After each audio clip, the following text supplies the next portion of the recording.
Hello, hello, hello, everyone. Happy Wednesday. It is Wednesday, right? I think it's Wednesday. I don't even know anymore. All right, guys, I have a very special guest today, Shoe on Head. I'm thrilled to have her on the show, and thank you for agreeing to come on. Hi, thanks for having me.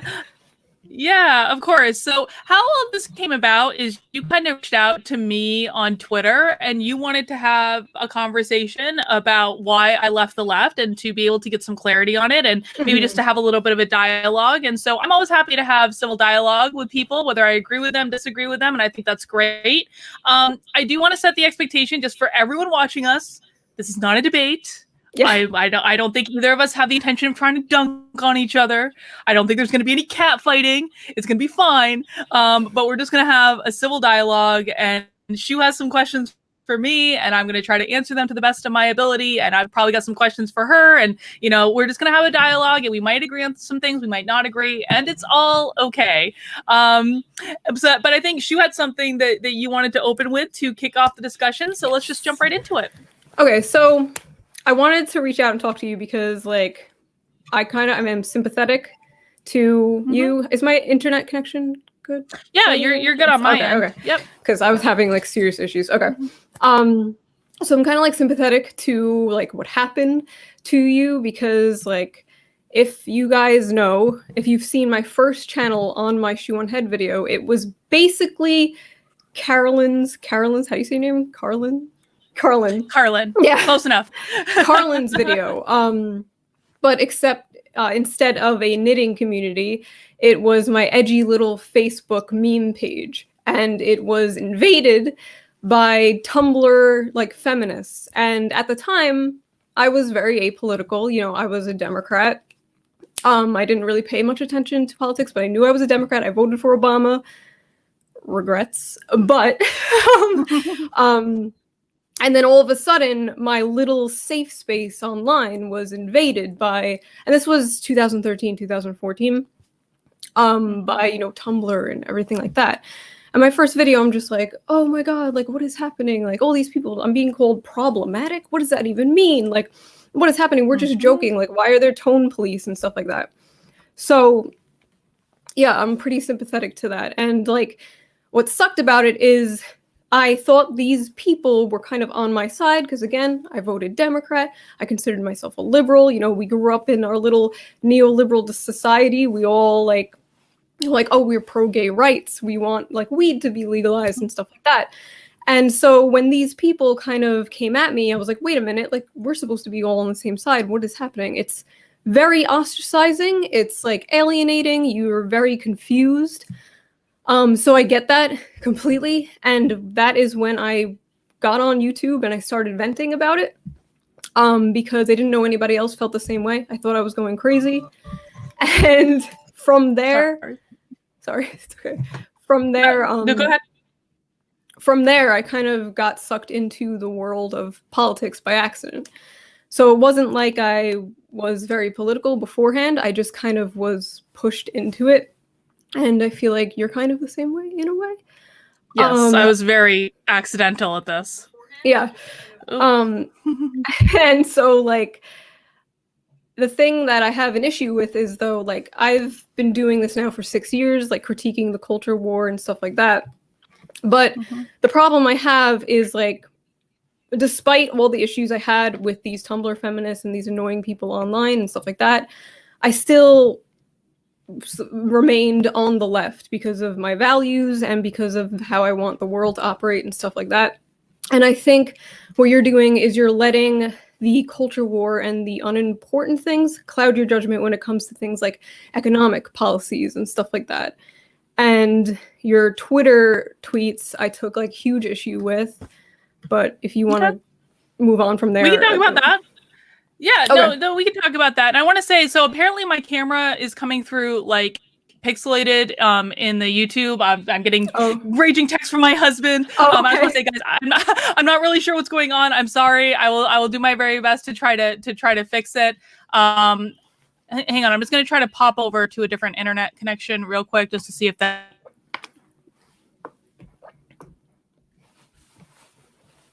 Did she die? The CIA got her. Vosh, we did it. She's done. We got it. Oh, am I back? Oh my god, there's two of you. Oh wait, now there's Two one. of me. Okay. Now there's one. Okay, sorry guys. I hope that fixes whatever problems. I live in New Hampshire, and so sometimes that happens. So I think it's important to understand that for a lot of people who maybe have just found me, and definitely for those who found me as a result of my PragerU video, I can really understand why it may have seemed like I just made a quick snap change in things. From my perspective, I don't believe that my values have ever changed. I think that I still stand for today the same things that I stood for when I joined the Democratic Party when I was 18 years old. The most important thing to me has always been free speech. It's always been the First Amendment. And so when and frankly, I mean, listen, like after Obama was elected, I was super active in politics when I was younger. I was super active. Like this is like back in the day when like MySpace was the thing. I was like blogging about politics on MySpace all the time. And this is when W was in office because I hated him. And so I was like, writing and venting about him all the time. And then when Obama got elected, I was kind of like, okay, everything's fine. I don't need to pay attention anymore. Yeah. And I just was focusing on my career. You were one of those Democrats. I was totally one of those Democrats. And so I was just focusing on my career. I really kind of turned my brain off. And I was absolutely shocked when Donald Trump got elected. And I cried and I had all sorts of feelings about it. But I also, it's funny because I've even started looking back over some of my older posts on like social media throughout all this. And I was writing stuff in like, when the Hobby Lobby case happened, and I think that was like, 2014 or something like that. I was posting stuff that was like, it sounded like I was red pilling then because I was like, the left is acting crazy. Like, what are you all up in arms about? Like, they're like, this is nuts. They offered 16 different forms of birth control. All they had to do was choose one. That's not hard. I made a video about that actually back in the day. And I was like, what are you doing? Hey, this is their freedom of religion. But I don't. I actually don't agree with that anymore, but yeah, go on. Okay, well, I mean, maybe we can talk about that because I definitely do agree. It's their freedom of religion, and if people don't like it, then they shouldn't work for Hobby Lobby, and there are benefits to it as well. But I think when Trump got elected, I was really shocked. I was sad. I thought that I didn't understand the country anymore.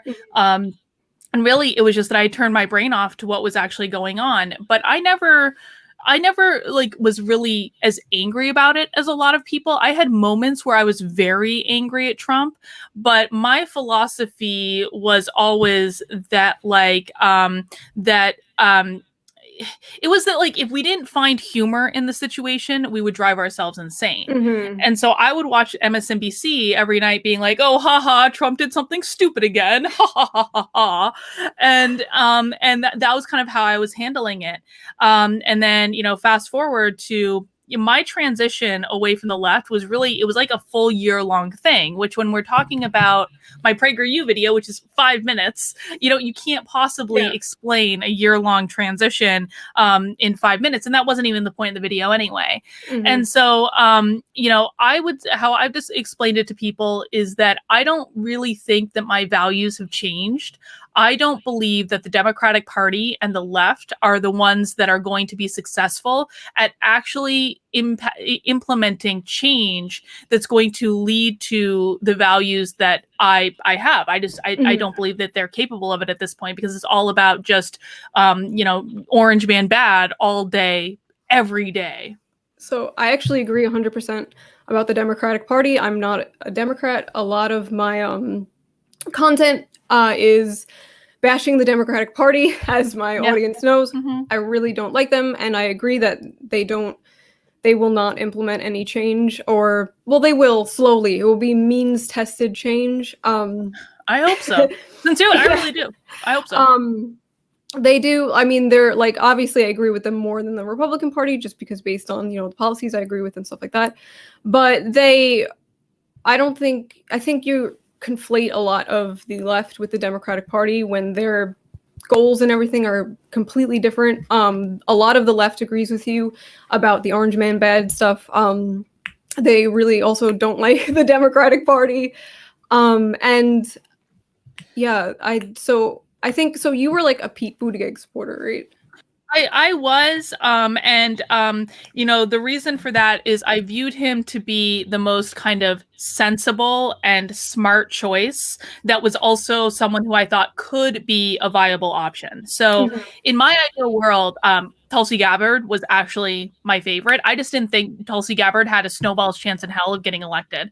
And Mhm. so I definitely supported Buttigieg because he, you know, I mean, in New Hampshire, the New Hampshire primary starts like a year and a half before they actually start televising this stuff on TV, right? So he was here for a long time campaigning, and I'd seen him, and I thought he was very smart. I watched him, you know, take in a large amounts of information from other people, and I thought that that was really good. He's obviously listening. And so I supported him, but then he became Robot Pete, and this is my big problem. And I want to make sure to you know, that we have a definition about like how you're defining the left if we're talking about me conflating the Democrats and the left, because you're right, I definitely could be, but the minute that Pete Buttigieg turned into like Robot Pete, I was just like, come on, man. Like, of all the things, like, I don't like this in social justice nonsense. It just gets its roots into everything and it destroys it. And so the minute that I see any politician starting to speak those words, I feel the same way about Joe Jorgensen right now. I'm like, I have no use for you because you're turning into a pod person. Mhm. Well, Pete Buttigieg is a robot. I'm pretty sure he was a CIA experiment that grew in a test tube. The man literally, I swear to God, he was like MK Ultra with Obama's speeches into his Oh, brain. totally. Yes. So yeah, Yeah. he's cult a pro. So don't, the Pete Buttigieg isn't good. But anyway, so That's fine. I kind of understand what you mean about robot person, but again, Pete is kind of like, he's like the quintessential Democratic Party guy. Mhm. Like I said, he was basically made in a test tube by the DNC. A lot of his stuff is like, you know, his Medicare for those who want it. Like if you're talking about like change things that won't affect anybody, like Medicare for those who want it, Pete, like that's firefighters for those who want it. Like I like Pete was kind of like that to me. And so I I think understand that. yeah. So I think you were just kind of like, I think you're disaffected with the Democratic Party, not so much the left, because a lot of the things you don't like, the left also doesn't like, because like I consider myself, like other leftists wouldn't think that, but I consider myself on the left. I'm a social democrat, which is pretty left wing for America. Mhm. And so like most of the problems you have seem to be very like, I don't want to like insult you, but like surface level Okay. things that don't really matter in the end. And the more important issues like healthcare, criminal justice, the drug war, the military industrial complex. You were a fan of Tulsi. I'm guessing that Mhm. you're not a fan of how much money we War? give the yeah, and war. How much I'm okay. very much not a fan of that. Yeah. Okay, so stuff like that is very important to me, and I think that takes priority over things like, oh, Pete Buttigieg said some social justice thing, or you know, there's some stupid people in your knitting community. Like, I feel like those issues are more important, and I'm sure you think that too. But like, I don't understand what the right is doing about those things. Like, what is the right doing about the drug war? What is the right doing about the military-industrial complex? What is the right doing about healthcare? Like, I don't. That's why that's where I'm lost. Okay, I have a lot of things to respond to. Okay, Oh, sorry, and no. This is okay. This is good. And I think that, you know, I think it's going to be important to break down what issues, you know, that specifically, just so we can not talk in generalities. So I just want to start off with a definition of something, because you keep saying the left. What do you mean when you say the left versus the Democratic Party? Because I just want to make sure I'm clear on that we're speaking the same Okay. language, So the essentially. Democratic Party isn't critical of capitalism at all, and I feel like the left is more critical of capitalism or anti-capitalist. So that would be like the biggest one. Okay. And also the Democratic Party is very much almost centrist right wing at this point, which a lot of, I guess, people in your audience wouldn't really understand. they're like, what do you mean the Dems are right wing? But they pretty much are. They're very much they're just like, you know, like, wait, I lost my train of thought. ADHD moment. Yeah. So to me, the left is more critical of things like our big institutions, the healthcare industry and stuff like that, the health insurance industry, sorry, and things like the prison industrial complex and stuff like that, while the Democratic Party's kind of, they're taking donor money from those people, and they're the party of the corporations, so completely different. Okay. I will say I'm a fan of capitalism. I'm a small business owner. I think that my ability to build my own small business from nothing and to be my own boss has been one of the greatest freedoms and blessings that I've had in my life. And so I'm a big fan of capitalism. I'm not a fan of getting into other forms of an economic structure. I will say though too, I have taken the right to task on healthcare on numerous occasions. I believe that healthcare should absolutely be made more broadly available, and that we need to find ways for the cost to come down. My husband and I were actually on Obamacare for about a year when I first started my business, and he was working at a gas station, and so he didn't have benefits, and I didn't have benefits because I was doing my business. And I don't tell you, man, like Obamacare sucks. Obamacare is real bad. It is like like we had the cheapest plan we could have, and it was still more expensive than we could afford. And it was simply to have a fail-safe of like, if something major happens, we're not going to be completely hosed. We'll just be partially hosed. Yeah. So I mean, I'm not a fan of that, and I think that there do need to be reforms in healthcare. And I've taken the right. I've gotten so like the right does not like me when I talk about healthcare, because I'm not a fan of them saying, well, Carlin, just pull the government out of healthcare and that will solve all our problems. Well, no, that's actually not going to solve the problem. And you can't just pull the government out of something when it's in something. That makes no effing sense. And so I think that healthcare is one of those issues where I probably, is probably one of my more lefty issues. I believe that there has to be a way to bring real, and I don't know what the answer is. I'm gonna be honest, this is not my area of specialty. But I believe that there has to be a way to bring everyone together to come up with creative solutions to this. Because I also don't necessarily think that absolute, universal healthcare for everyone in a way where we don't know how much it's going to cost, we don't know how to pay for it, where I'm going to be held responsible for the poor health choices for other people. I actually don't think that that's necessarily a solution either. And I say this as a girl that's like overweight, right? Like, you shouldn't be responsible for paying for healthcare based on decisions that I make to eat, more ice cream than I should. Like, that doesn't seem fair to me. And so I think that there has to be a creative solution to this to get more healthcare, better healthcare to more people at a more affordable rate. I just don't know what it is yet. So America is one of the only first world countries that do not guarantee healthcare to their citizens. It's actually very, very embarrassing. I actually dated a Canadian for a long time, and seeing their healthcare system, going to the doctor and being like, oh yeah, I'm American, and then being like, oh, I'm so sorry. It's like we're kind of like, we're so far behind when it comes to healthcare.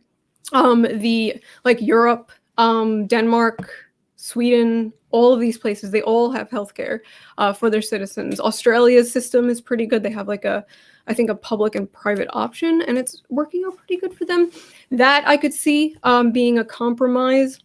I still do think that healthcare is a human right, not a natural right, but should be a right given to every citizen, because I feel like the government's only job should be to help its citizens, and then it should fuck off in all other aspects. So that's why I call myself a social libertarian.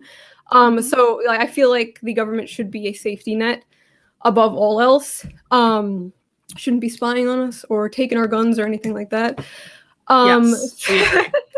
So that's kind of my thing. And healthcare is one of my biggest issues that I have. The American healthcare system is terrible. It's extremely predatory. We're extremely cucked by the insurance companies. It's actually really sad. You talk to anybody who lives in another country and they just kind of are, what the, why? Again, Obamacare is terrible. It traps people in this really weird thing where they are either too poor or not poor enough to get the benefits. Not poor enough to get the benefits, and that's like terrible. But yeah, healthcare, and we can pay for it. Bernie's plan, for example, we'd be paying less than we're paying now, in over the course of a few years. So it's like we're wasting money. Yeah, there's studies about that. I'm just not sure I believe that that's true, though. I mean, I think that there's a difference between. I don't want this to turn into a debate, so I'm like, I'm not gonna. It's okay. I think that there's a difference between, and this is what I run into honestly a lot when I talk to people on the left. There's a difference between studies and what happens when we try to do things in real life, right? I see this all the time, right? In that, there are mountains of studies that say every which thing from Sunday. And by the way, you can always find a study to back up literally whatever position you want to take on a subject. There will be a peer-reviewed study out there, or probably several, that you could use to back up what you wanted to say. But oftentimes those studies have very specific constraints on how they're on the methodology that they're using. And when you try to apply it in real life, it just doesn't work out that way.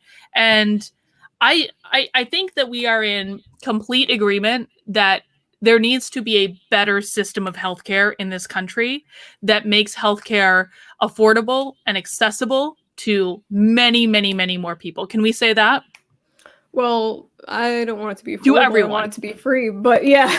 Well, sure. That's what I mean when I say affordable. But, like it's not going to be a financial burden to anyone. Yeah. Well, yeah, I don't know. Just like, yeah, people die. I think like, what's the number? 60,000 people? I'm not sure. I don't know. Or might be lower than that. Die every year for lack of healthcare. And that's like ridiculous. That's a ridiculous number, and that shouldn't be happening. So yeah, I just think America's kind of embarrassing in that aspect when it comes to healthcare. But yeah, I don't know if you're doing the whole like Pete Buttigieg thing where it's like Medicare for those who want it. And like I respect it. I didn't say that. I would actually I'm joking. Yeah.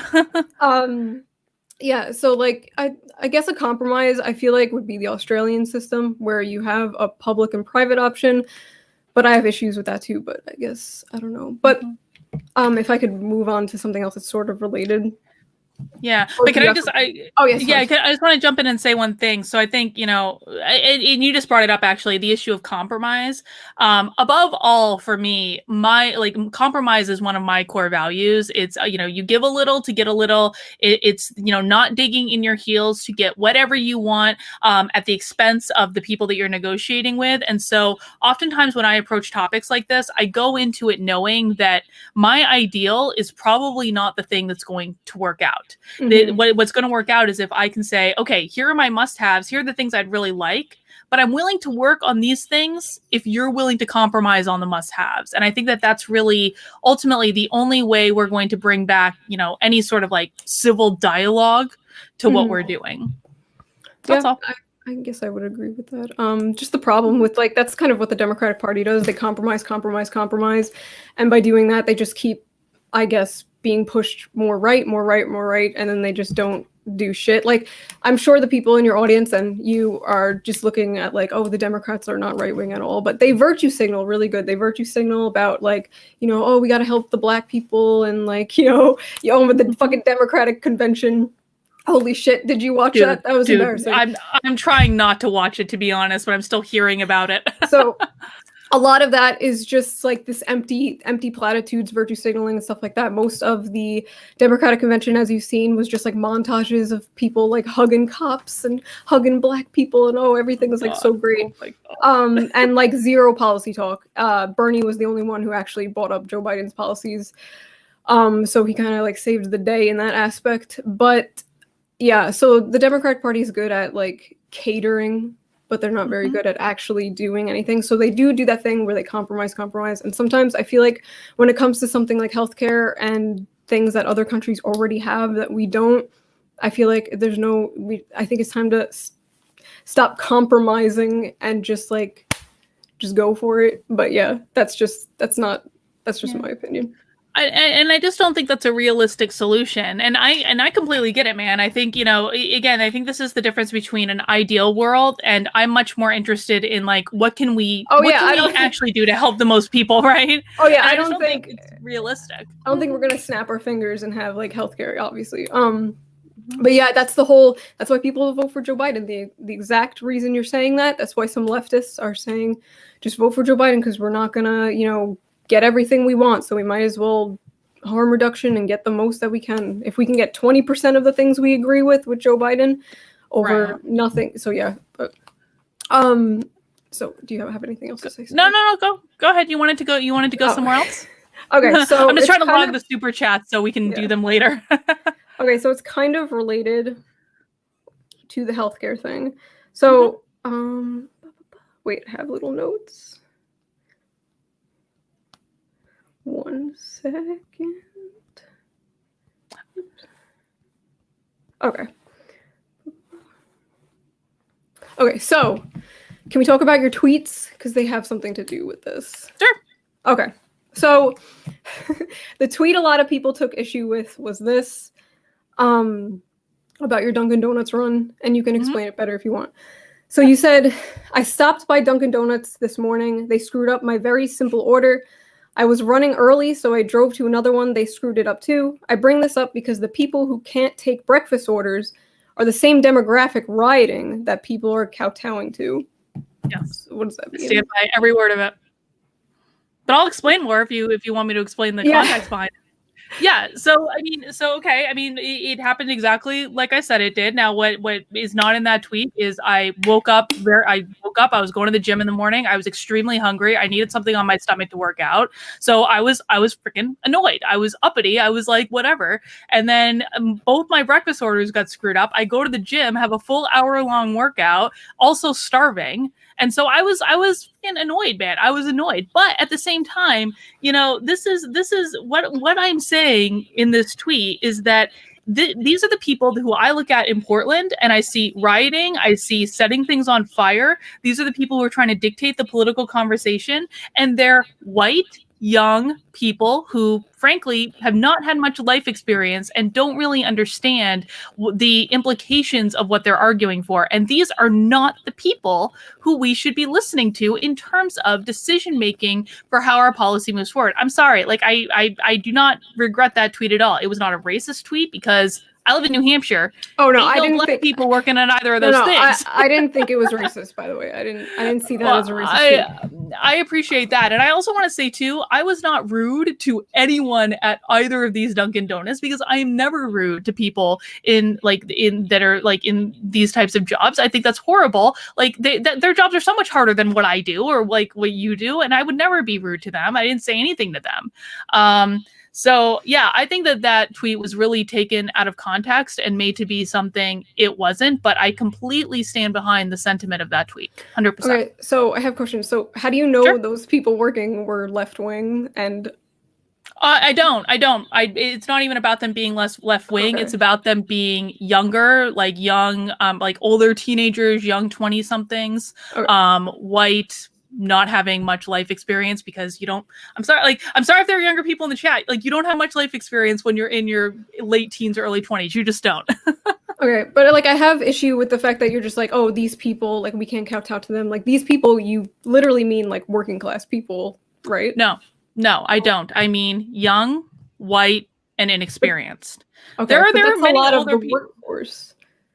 Well, no, I don't necessarily think it is because I'm talking about a very specific younger demographic that does actually, no, it does not make up the majority of the workforce because, the majority of the workforce at this point is going to be like 30 plus, I believe. And so this is not the demographic I'm talking about at all. These are people with no life experience that are acting out, and I'm talking about now the rioters in Portland that are acting out because they're not getting their way. And I'm sorry, if a child was throwing a hissy fit on the floor because they didn't get an ice cream cone, the worst thing that you can do is to give them an ice cream cone because now they've learned that throwing the hissy fit works. And I'll say the same thing for the rioters in Portland. Like, we shouldn't be giving them ice cream cones. They're destroying things. So why do like minimum wage workers have to be punished for some people getting your order wrong, and some people rioting. Like I can't see the connection. I don't think minimum wage workers should be punished at all. But I do think that anyone. I didn't say they should be punished. I said we shouldn't be listening to them for policy, and I don't think that they should be punished. So who should we be listening to? People with more life experience that are actually trying to create a better world. Like, I don't know, the elites and stuff. I don't know. No, I think we should be listening to real people that are actually out there trying to make change. Most people in politics are not actually trying to make change. I mean, I think like most people know this. They're trying to maintain their power. So I'm just trying to log super chats. But no, I think that we should be listening to people who want to come to the table to have discussions about ideas that all have this similar goal in mind. And again, what I was doing in that tweet was equating people who were rioting, the demographic of people rioting, to the same demographic of people that can't get a breakfast order correctly. And that is the same demographic of people, Shu. It is. I'm sorry. This is identity politics, though. This is identity politics. You're being You're right. White I'm being young a hypocritical people. Karen. 100%. No, you're not. I'm just saying, like, that is what I did. Like, you're looking at these people, they're young white. Other people, young white. Therefore, young white people should have no say in policy? No, I don't think that they should. I absolutely think they should have a say. I think that they should be able to speak their mind. I am very much in favor of peaceful protests that do not involve the destruction of people's businesses. I'm in favor of all of those things. However, just like in the work environment, the decisions are not made by the entry-level people who can't do the basic functions of their job without screwing it up. What I would love is for let's talk about the Dunkin Donuts workers that can't get my breakfast order right, because by the way, that happens at least 50% of the time I visit one of those Dunkin Donuts, and this is not a big deal. I'm not going to make a federal issue out of a GD bagel, but like what I want to see when people go into the work environment is that they take pride in what they do. There's one very big, well, it's PricewaterhouseCoopers. I don't know if they still have this policy, but they did for a long time, where when you start as an entry-level person at Pricewaterhouse, you get the most menial, banal stuff that you can possibly get. It's mind-numbingly boring, and they're hiring the very best people that they can hire, right? They can hire the best and the brightest from any school in the country, but you go and you work these jobs that are entry level there, and it's menial, banal shit. And what they're trying to do is see who is going to step up to actually take pride in their work and do this menial stuff to the very, very best of their ability. And the thing there was, and I might misquote this because it's been a long time since I read about it, but if someone doesn't get promoted there within like a year, then they get fired. Because those are the people, they want the people that are going to come in and do what's asked to the very best of their ability to deliver with a high quality, even if it's boring work. And those are the people that they move up. And that's what I want to see out of everyone in the work. Like jobs like Dunkin Donuts are not meant to be forever jobs for people. I'm sure they could be if that's what people want to do. And that's fine. I have no issue with that.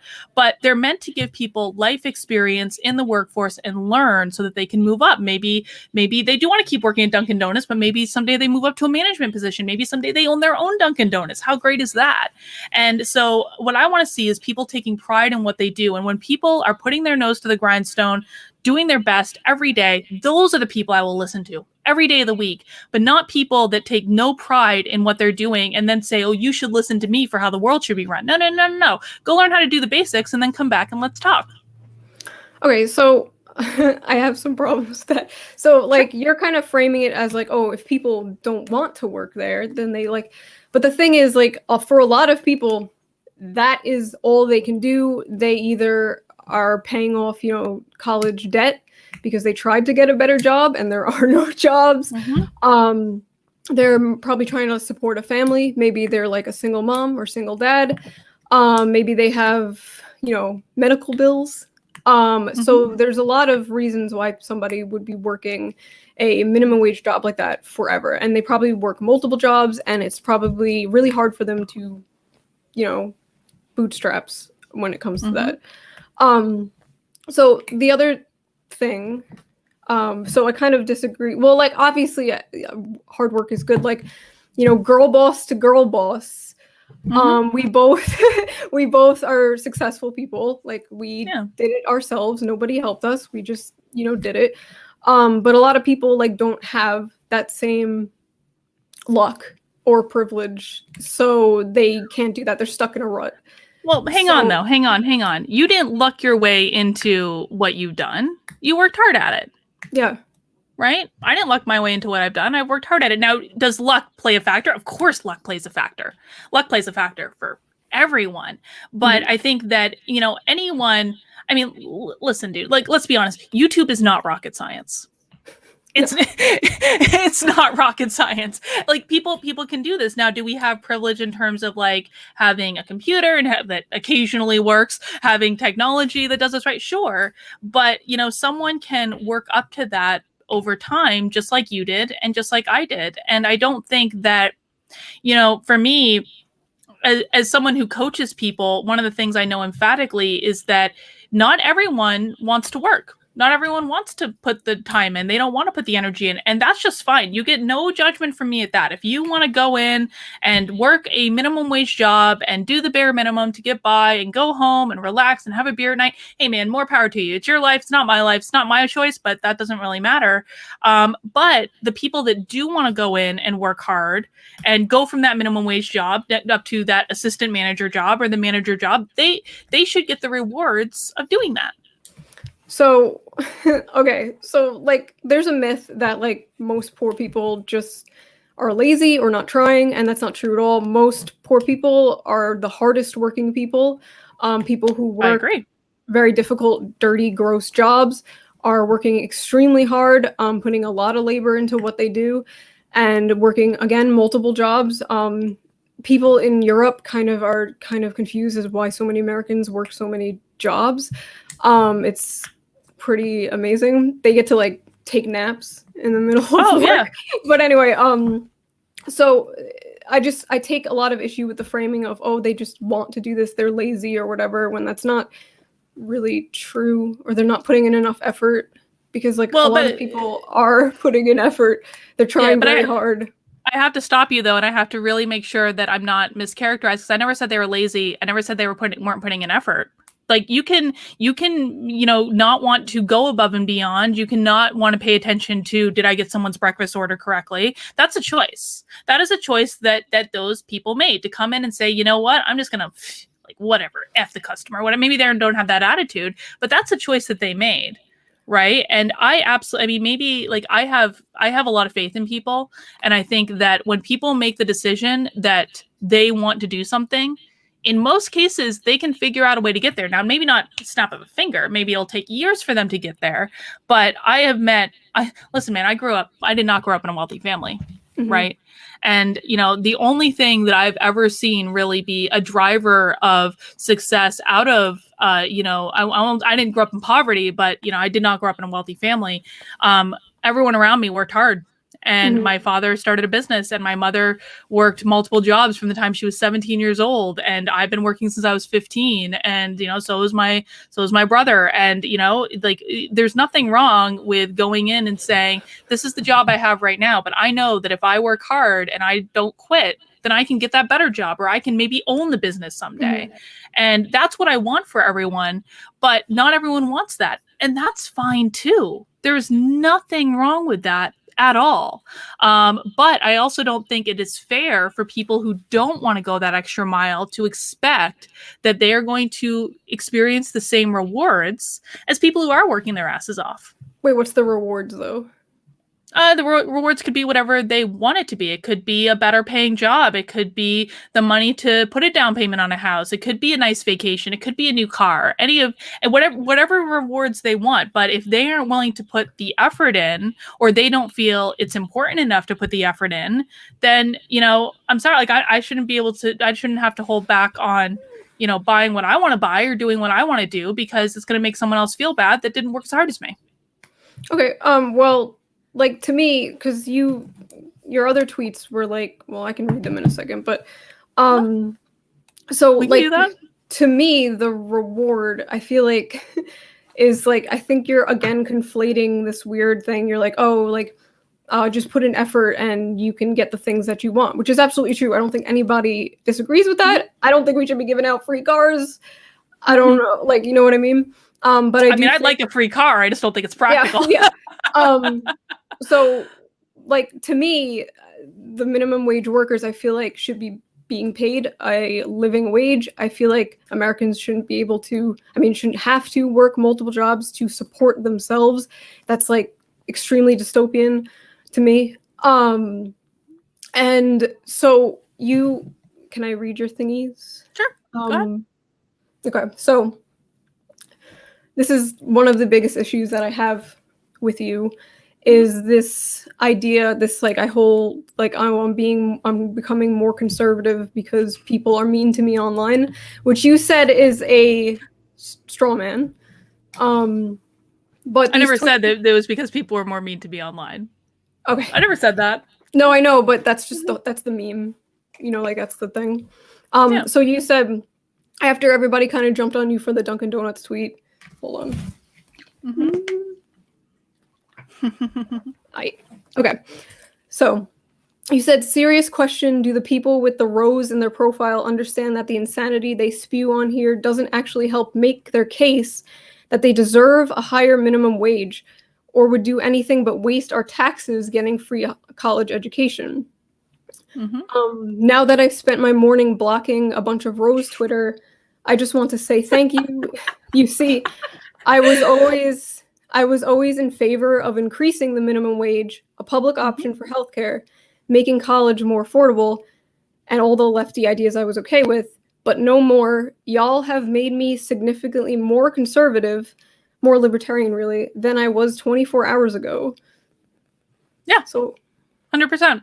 But it has to do with a lack of appreciation for those opportunities. Because here's the thing, like you can give people $15 an hour minimum wage, although what we've seen, and I believe this is out in New York, is that $15 an hour, if they give them the $15 hour minimum wage, it's actually not going to be good enough. They're going to come back and demand 20, and then 20 is not going to be good enough. They're going to come back to demand 25. I am in favor of having conversations about increasing the minimum wage. I'm also in favor of teaching people how to negotiate their salaries so that they can go in and say, I don't want to start at the minimum wage. I want to start at this, because those are conversations that people can have. And that is especially true of women, because generally speaking, women do not negotiate their salaries. And I understand that it's an uncomfortable thing, but how much of the gender wage gap that is a myth, and I think we agree on that, but the disparity between what men and women make, oftentimes it really does come down to negotiation, and men being willing to negotiate and women not being willing to negotiate. So I am in favor of people being able to make as much money as they want. I think that where we might differ is that I don't think that the only way to get there is by increasing the minimum wage. I would much rather people, value themselves enough to say, I want more than this and I deserve more than this, and make the case. Okay, but like this is literally the left was mean to me, so I went more right wing in 24 hours. I have never said I went more conservative because the left was mean to me. I've never said that once. What I have made me significantly more conservative in 24 hours. You know as well as anyone that a tweet is not all encompassing of a perspective, right? And so I think that my perspective on this is that if I'm going to say I am willing to have my tax dollars spent on X, Y, B, and Z, and I'm perfectly willing, to have discussions about increasing the minimum wage, to have discussions about, making college more affordable, to have discussions about all those things. But I want to know that it's going to be appreciated. And this is where I think the discrepancy is with me and Rose Twitter. And thank you, by the way, for tweeting this stuff out, because you guys send me lots of people to block every single day. And I think like this is the big problem I have with Rose Twitter.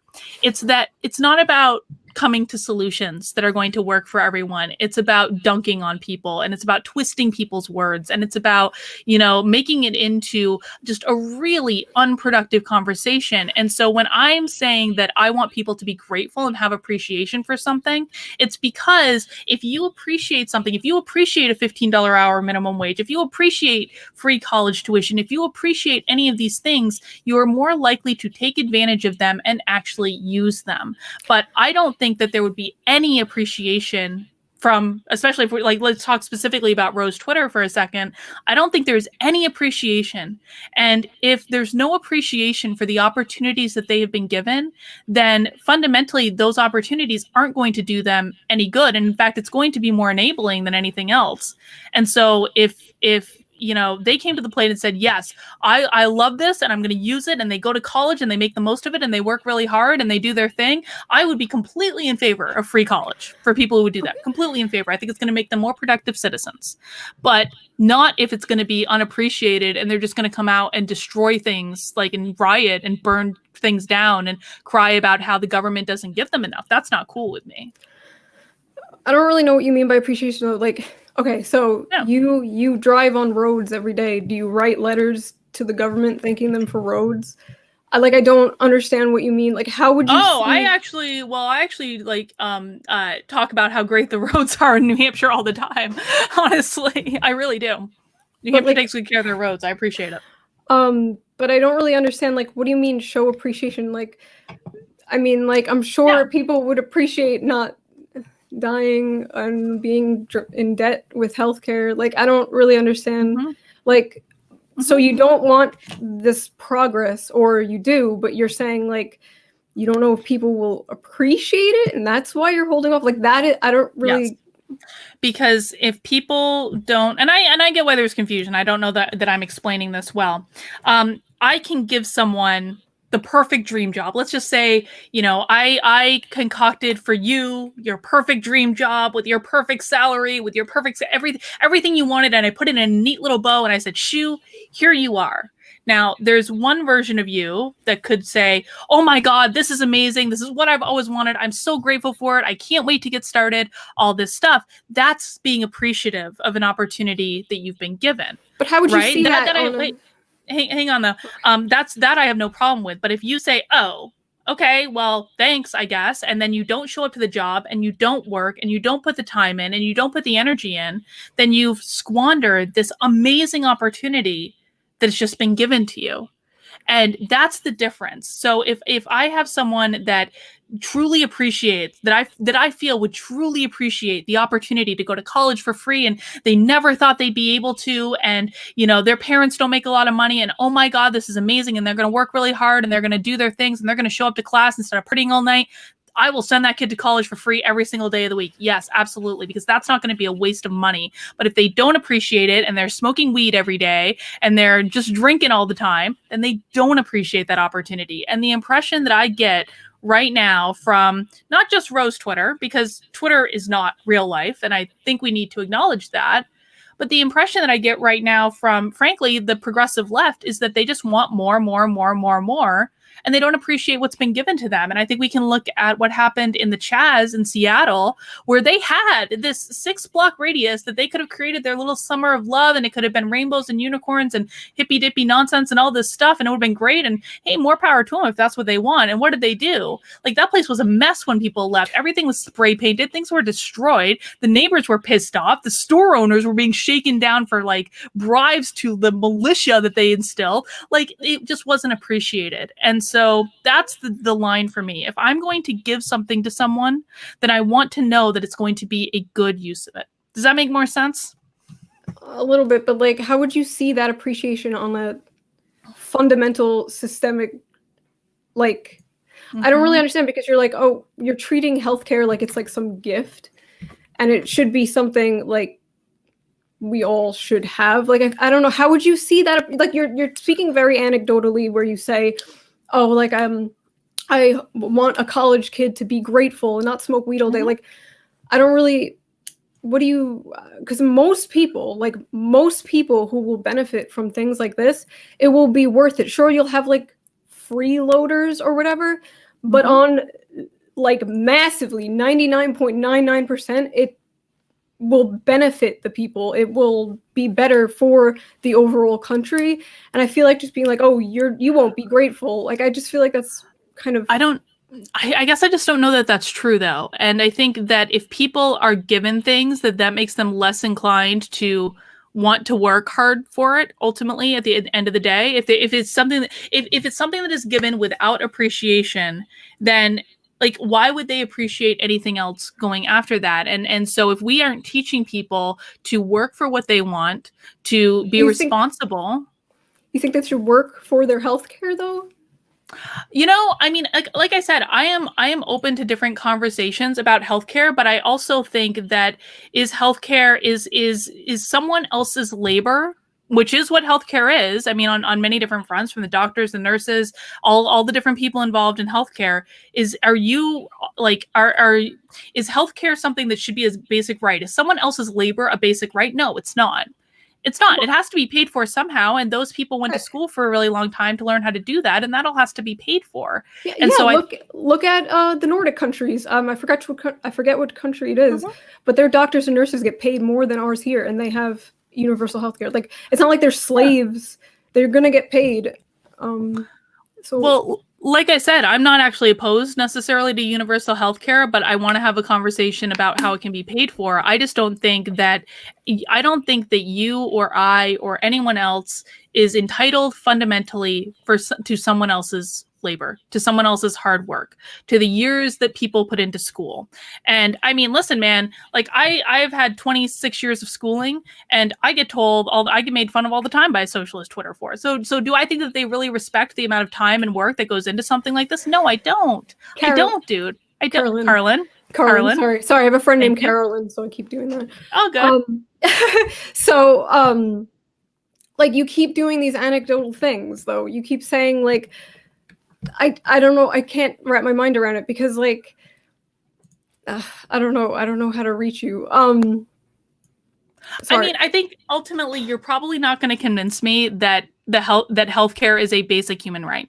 We just might disagree on that. And I think that where we could find agreement on is that I am completely open to having discussions and brainstorms about how to get healthcare to as many people as possible at the absolute lowest price point as possible. And I think that some of the examples that you've brought up in this conversation are absolutely, they're completely valid points of that.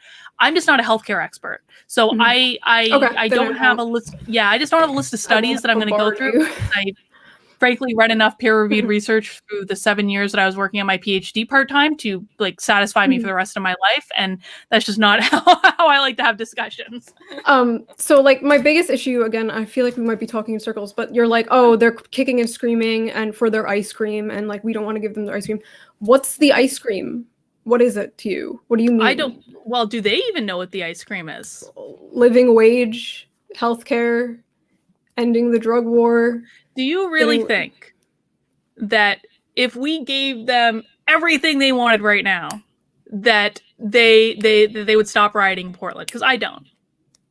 Some would. I don't think it's about any of those things. Portland's like crazy, but I just mean in general, like I feel like you're kind of missing the point, because I'm talking more about like policy and stuff like that we could make the world a better place, and you're just like, yeah, but these people are annoying on Twitter and they dunk on me. And it's like, no, I've never said that. But this is I think where we're having an impasse, because you keep insinuating things I never said. I never said I left the left because they were mean to me. I never said, oh, I'm so upset that socialist Twitter is dunking on me. I just never said those things, man. But like, you guys can dunk on me on Twitter all day. No, what I said was, what it showed me is that anything that is given would not be appreciated. And I fully stand behind that. I don't see... That's what I mean. You're letting these annoying people on Twitter dictate how you think the world should operate. I don't think you should give them that much power, first of all. Well, you're saying that we can agree on. The people on Twitter should not have as much power as they have, 100%. Well, but I don't agree with your characterization, though. Over your opinions. So... Oh, they don't. But you said they made you turn more conservative in 24 hours. Yeah, because I don't think they appreciate it. And one of the things I'm going to be looking for, if in any situation that I might involved in, it is, are the things that I'm suggesting, are they actually going to be appreciated and utilized in the way they are intended? Yes. And if I don't, I don't know that I believe that. You need to look at studies and stuff about how many people die for lack of health care, how many people are struggling with a living wage, working multiple jobs. It's really sad. These aren't just like kids working at Dunkin Donuts. They're not just kids on Twitter dunking on you. They are grown-ass people who are struggling, who are in medical debt, who are disabled, who can't take care of themselves, who have like children that they need to feed and stuff like that, who are being evicted, who don't have jobs right now, especially right now during the pandemic with the crisis and everything. Like, especially right now, I don't see how you could be like, you know, just pull yourself up your bootstraps, bro, like get a job. Like, it's just, I don't know that Well, I mean, honestly, like, yeah, anyone can go out and get a job. I mean, anyone can go out and get 2 jobs. And again, I think it all comes down to the issue of will these opportunities be appreciated? And why would we want to waste God knows how much money on giving people things that they are not going to appreciate, that they are not going to utilize? Let's take, for example, so here's the thing. Most of the people that I see, and again, I think where it's difficult when the conversation keeps coming back towards distorting things I've said on Twitter to things that I did not mean. So I would appreciate if we could, like, not do that and have just a conversation. But I think that one of the things that distresses me the most right now about what I see going on in the world is I see an awful lot of younger, I mean, I guess mostly Zoomers, I guess at this point, that have been raised in this outrage culture where everything is about outrage and everything is about feeding the outrage addiction. And in that mindset, with that perspective, these opportunities are not going to be appreciated because what they're looking to do is to feed the outrage addiction. Now, this is not their fault. This is not their fault. This is the fault of their parents, and this is the fault of their teachers to never teach them not to do this. But if you are constantly looking for ways to feed your outrage addiction, well, guess what? If someone presents you the perfect job opportunity that would be amazing, that would provide you opportunities for advancement to make $1 bajillion throughout your lifetime, you're not going to take it. Or if you did take it, you're going to screw it up because you didn't appreciate the opportunity that was given. And that's what I see happening. And I think I think that more good would be done by dealing with this outrage addiction that younger generations have than necessarily by increasing minimum wage or having universal health care. I just think that the outrage addiction is going to trump all of it. Well, I don't really care how they stomp their feet or are mad. Like, I want people to, overall, I want the country and Americans to live a better life. I want to do things at a more fundamental level. Like, I don't care about the outrage mobs. Like, they don't matter. They'll always be angry. Yes, they'll always be angry. The SJWs, they will always be angry. We both know this. Mm-hmm. And that's irrelevant. That's irrelevant. We need, our country is like, everyone is so depressed. The happiness levels are fucking skyrocketing down.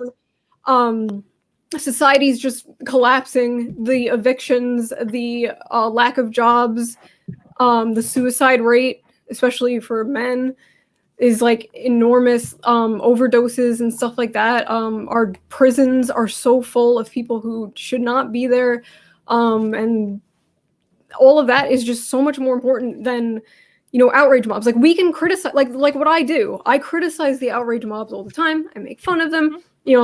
That's like basically the theme of my channel, and like that's fine, but there are more important things. And I feel like this whole like they're not going to appreciate it, that's just such a weird way to look at progress and like trying to make society better. It's just like, oh, I want to make society better, but will you appreciate it? Like, I don't get it. So maybe we need to move on because I don't really understand. No, I don't. I want to pick up on something you just said though, because you talked about how unhappy people are, and I completely agree with that. And I actually think that is one of the biggest problems that I would like to see solved, because I don't believe that the goal of life is to have $1 bajillion and an amazing mansion and a sports car and all these things. I don't think that's the goal. I think the goal of life should be happiness. Now, when I reached down just then, I was picking up this book. This book is by it's a New York Times bestselling book. It's by Sean Aker. He is a positive psychology researcher out of Harvard. This is a really famous book. And what this book tells us is that you can be happy in any job. You can be happy at any level of wealth. You can be happy at any position in your life, because happiness is a choice. And you want to talk about studies. This book is full of tons and tons of studies, this giant literature review of things that say just that, is that happiness is a choice. Happiness is not a result of having free healthcare or free college or any of these things. In fact, one of the very earliest things this book talks about is how 50% of the students at Harvard are clinically depressed. And Harvard actually does give free tuition to anyone who needs it above a certain income level. So why are students at Harvard depressed? Well, because they haven't, it's not because they don't have everything that they need. They're at Harvard. They have everything they need in the world given to them at their fingertips. Most of them are not even paying tuition. Like, they have everything that they need, and they're still clinically depressed. Why? Because no one ever taught them to be happy and grateful for what they have right now. And that's what I mean when I say appreciation, is to be grateful, is to say, I am at Harvard and this is fucking awesome. I have the best teachers in the world. I have access to everything I need. No one's ever taught them how to do that. And what we see is, so there are meditation programs that are going on right now in inner city schools in Baltimore. So these are the poorest of the poor, like poverty-stricken areas. And what they're doing is they're going into these schools. It's a program started by 2 Black dudes, by the way, going into these schools and teaching these inner city kids that probably have less than you and I ever did, and teaching them to meditate, be mindful, do deep breathing, do yoga. And it's having profoundly positive effects on these kids. And they're learning how much individual empowerment they actually have. That's what I want to get to. I want people to understand that they are not victims of the world, that no one is a victim of the world, and that we all come from different circumstances, and we all come from different backgrounds, and we all come with different challenges and things we have to overcome in life. But one of the fantastic things is that we have the resources within us to overcome a lot of this stuff. And we just have to learn how to access them. And in my ideal world, more people would learn how to do that than, and if they do that, they are going to make more money. They are going to be able to get the job they want. They're going to be able to have what they want. It's just not going to be handed to them by the government. See, I feel like there's a little bit Stockholm syndrome-y. I feel like Americans are super cucked when it comes to like the American dream and everything. And which is fine. I feel like you could do that whole thing that you just said while also trying to fix society as a whole. You could do you could do it, bro, like everything's fine, like you're not a victim, but also you could help improve society. I feel like these two things aren't separate, because I'm one of those people too. Like my dad, he started his own business, like he's his own boss. He works for himself, and like me, I guess. And like he did it, my family did it. It's fine, but like there's people who can't do it, who are literally stuck in a rut like you couldn't imagine, and they can't, and they need help. It's like, there's a saying, like you can't just give a man a fish, you have to teach him to fish, and then he'll eat forever.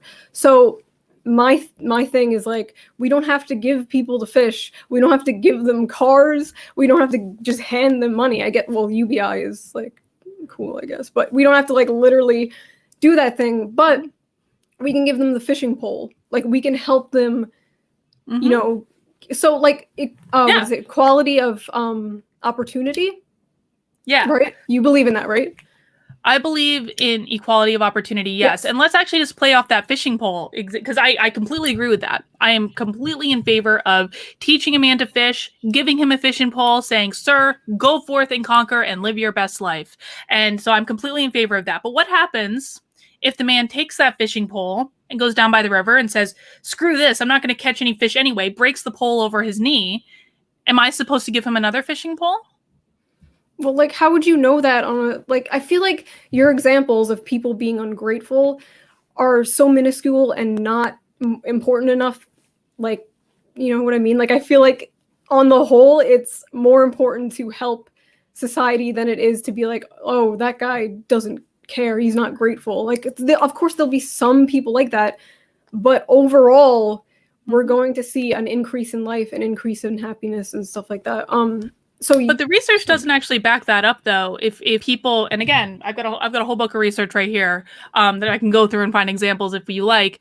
But the research doesn't back that up, because the research says that if people are not appreciative of what they've been given, then that happiness won't necessarily come. And this is, I think, the impasse, because I think we are going about this in two different ways. I think we can agree that we both want people to have a better quality of life. We both want people to be happy. We both want people to have whatever they want to in life. And I make no judgments about whatever decisions people make, about what they want and what's important to them. Can we agree on those things? Yep. So I think where we disagree is just how we get there. And I think for me, where I'm at right now, and goodness knows this could change because my perspectives are always evolving, but where I'm at right now, what I would prefer is if people empowered themselves to be able to go out and get what they want, than if the government hands it to them, because I think it's just a much more fulfilling way for me to live. Now, does that mean that I'm necessarily opposed to government programs? No, I'm not. I just want to make sure that the money is going to be well spent. I'll give you another example of this. So at the Better Discourse Conference, I was on a panel about racial equality, and I was thrilled to be the pasty white girl on the panel about racial equality with the Black progressive. That was awesome. But we actually had a good conversation about reparations. Now, I'm not necessarily opposed to reparations at all, but there's a difference of opinion. There was a difference of opinion on the panel about whether or not it's like, do reparations come in the form of a direct cash payment, or do they come in the form of investments into programs? And the goal of each of those is different, right? A direct cash payment is more like payment for a debt owed, which I think actually does have merit. But I also think that if we went that route, that would actually not be to the greater good of everyone getting reparations, because, you know, you look at lottery winners who come by this windfall of money suddenly. What do? They spend it all on shit that they shouldn't be spending it on, and then they're broke like within a year. And so I don't want to see that happen, because I think that's a bad long-term investment of money, like to buy someone a big screen TV. I mean, it's their choice. They can spend it on what they want, but I don't think that ultimately is going to do a lot to lift up the African-American community. Whereas I think that investments in programs, if we have a goal of lifting up, specific communities, either through education or through economic investment, through grants, what have you, I think a very strong case could be made for that. And so I think just like the goals are just different, or maybe the path to the goal is different. But I think fundamentally we do have the same goal, and we just have a disagreement on how to get there. So I agree with you, funding for education and stuff like that in their communities, and also the whole property tax when it comes to schooling is really stupid. I feel like we should fix that. I agree. But that's what I'm talking about this whole time, like investing in things like that. And you're saying they won't be grateful for that. No, I'm saying that we should make investments where they make the most sense and where they're going to have the most long-term impact. I think where we're missing, where you're struggling, and again, I get this, like it took me, I teach these things, so it took me a long time to like wrap my head around it when I was first learning it too. But I think where we're missing is that I don't believe that if things are not appreciated, that they are actually going to lead to long-term impact. I just don't. And so if we can come up with a way where the money is going to people who are going to use it well, like grant programs for small businesses for African Americans, sure, cool, whatever, because people are going to have to go through a process of applying for the grant. Anything that you put work into, generally you appreciate a little bit more. I think that would not be a problem. But handing free college to someone who's just going to, be drunk or high all day and never go to class, that's a different thing. I just don't think that's the long-term impact. How many people do that? Like, why punish everybody? What college did you go to? I didn't go to college. I went to college. Oh, you didn't? I went to college for 2 years. I really didn't know that. No, I went to community college for 2 years and I dropped out. But anyway, so yeah. So a lot of people do that in college. Yeah. So yeah, it was due to like depression and shit. I didn't know what I wanted to do. So like I didn't want to waste. Yeah, right. No, I didn't want to waste money when I didn't know what I wanted to do in life. Oh, smart. So I worked for a very long time. So, so the issue, like, again, I have is just like, you're like, oh, we have to put money into these important investments and stuff. Like healthcare is an important investment. College is an important investment and stuff like that. And especially when you think about it, a lot of these young people who are working at Dunkin Donuts, screwing up your order, they're trying to pay off student debt. So if they didn't have student debt, you don't know that either. No, I know. Okay, an example, like people like that, they have like things that they're trying to do. So like, and the happiness levels, there's a lot of different factors that go into that. Like you care about men's issues, right? I'm guessing. Well, I do have a husband and I like him to be happy. So okay. Yeah. So men in particular are dropping out of college at like an alarming rate. Men in their 20s and stuff are so poor that women, there's a few articles like this that I laugh at. It's like, men are ruining women's chances of marriage because they're so poor. It's like men poor, women most affected. Their suicide rates are incredibly high, and a lot of it is because like they've been told like they have to be the provider. They have to, like, that's their purpose in life. And they're failing at that because of just how terrible this economy is and everything. That's just one demographic of people that you can pinpoint. And it's not because they're lazy. It's because just this whole system is not working for like a lot of people, and it's getting worse and worse, especially with the pandemic. So when you say like, oh, they won't be appreciative, I don't think that's a really good argument, because we can't judge that. Like, people will be appreciative. If, like, my mom is diabetic, if insulin was made free or whatever, she won't take it for granted. She'd be happy and she would survive, you know what I mean? Like, luckily we're not poor or anything like that, but that's what I mean. That's like one example. Like, I don't, so on one hand, you can be like, try your, like, you could do it, bro. Like, I have so much, like, you could do it. Like, try your hardest. You could build a business. You could do that while also funding things that will help people. So the equality of opportunity, I really believe in. I don't believe in equality of outcome. Okay. Hold on. We agree on that. But the thing is, for equality of opportunity to happen, people all have to start at a relatively like similar.